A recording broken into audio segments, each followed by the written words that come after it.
Hello दोस्तों, आप देख रहे हैं ए टू जेड चैनल। और आज हम आपके लिए लेकर आए हैं श्री शिव महापुराण का तृतीय अध्याय।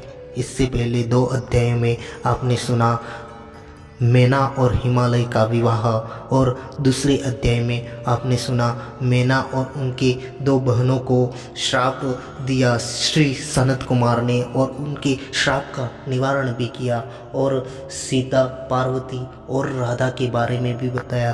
तो आगे हम सुनते हैं तीसरे अध्याय की कथा। चलिए दोस्तों, सुनते हैं। देवताओं का हिमालय के पास जाना और उनसे सत्कृत हो उन्हें उमाराधन की विधि बता स्वयं भी एक सुंदर स्थान में जाकर उनकी स्तुति करना। नारद जी बोले, महामते, आपने मैना की पूर्व जन्म की यह शुभ एवं अद्भुत कथा कही है। उनके विवाह का प्रसंग भी मैंने सुन लिया। अब आगे के उत्तम चरित्र का वर्णन कीजिए। फिर ब्रह्मा जी ने कहा, नारद सुनो, जब मैना के साथ विवाह करके हिमवान अपने घर को गए, तब तीनों लोकों में बड़ा भारी उत्सव मनाया गया। हिमालय भी अत्यंत प्रसन्न हो मैना के साथ अपने सुखदायक सदन में निवास करने लगे। मुनि, उस समय श्री विष्णु आदि समस्त देवता और महात्मा मुनि गिरिराज के पास गए। उन सब देवताओं को आया देख महान हिमगिरी ने प्रसन्नतापूर्वक उन्हें प्रणाम किया और अपने भाग्य की सराहना करते हुए भक्ति भाव से उन सब का आदर सत्कार किया। हाथ जोड़ मस्तक झुकाकर वे बड़े प्रेम से स्तुति करने को उद्यत हुए। शैलराज के शरीर में महान रोमांच हो आया। उनके नेत्रों से प्रेम के आंसू बहने लगे। मुने हिमशील प्रसन्न मन से अत्यंत प्रेम पूर्वक प्रणाम किया और विनीत भाव से खड़े हो श्री विष्णु आदि देवताओं से कहा। हिमालय बोला, आज मेरा जन्म सफल हो गया। मेरी बड़ी भारी तपस्या सफल हुई। आज मेरा ज्ञान सफल हुआ और आज मेरी सारी क्रियाएं सफल हो गई। आज मैं धन्य हूँ। मेरी सारी भूमि धन्य हुई। मेरा कुल धन्य हुआ। मेरी स्त्री तथा मेरा सब कुछ धन्य हो गया। इसमें संशय नहीं है, क्योंकि आप सब महान देवता एक साथ मिलकर एक ही समय यहाँ पधारे हैं। मुझे अपना सेवक समझकर प्रसन्नता पूर्वक उचित कार्य के लिए आज्ञा दे। हेमगिरी का यह वचन सुनकर वे सब देवता बड़े प्रसन्न हुए और अपने कार्य की सिद्धि मनाते हुए बोले। सभी देवताओं ने कहा, महाप्राज्ञ हिमांचल, हमारा हितकारक वचन सुनो।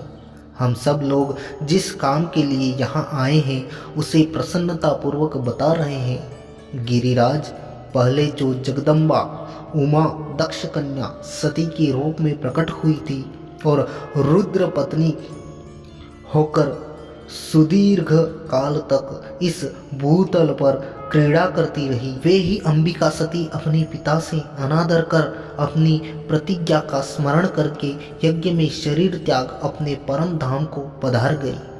हिमगिरे, वह कथा लोक में विख्यात है और तुम्हें भी विदित है। यदि वे सती पुनः तुम्हारे घर में प्रकट हो जाए तो देवताओं का महान लाभ हो सकता है। ब्रह्मा जी ने फिर से कहते हुए कहा। श्री विष्णु आदि देवताओं की यह बात सुनकर गिरिराज हिमालय मन ही मन प्रसन्न हो आदर से झुक गए और बोले, प्रभो, ऐसा हो तो बड़े सौभाग्य की बात है। तदंतर वे देवता उन्हें बड़े आदर से उमा को प्रसन्न करने की विधि बताकर स्वयं सदाशिव पत्नी उमा की शरण में गए। एक सुंदर स्थान में स्थित हो समस्त देवताओं ने जगदम्बा का स्मरण किया और बारंबार प्रणाम करके वे वहां श्रद्धापूर्वक उनकी स्तुति करने लगे। देवता बोले, शिवलोक में निवास करने वाली देवी उमे, जगदम्बे, सदाशिव प्रिय, दुर्गे, महेश्वरी, हम आपको नमस्कार करते हैं। आप पावन शांत स्वरूप श्री शक्ति है, परम पावन पुष्टि है, अव्यक्त प्रकृति और महत्त्व, ये आपके ही रूप है। हम भक्ति पूर्वक आपको नमस्कार करते हैं। आप कल्याणमयी शिवा हैं, आपके हाथ भी कल्याणकारी है। आप शुद्ध, स्थूल, सूक्ष्म और सबका परम आश्रय हैं।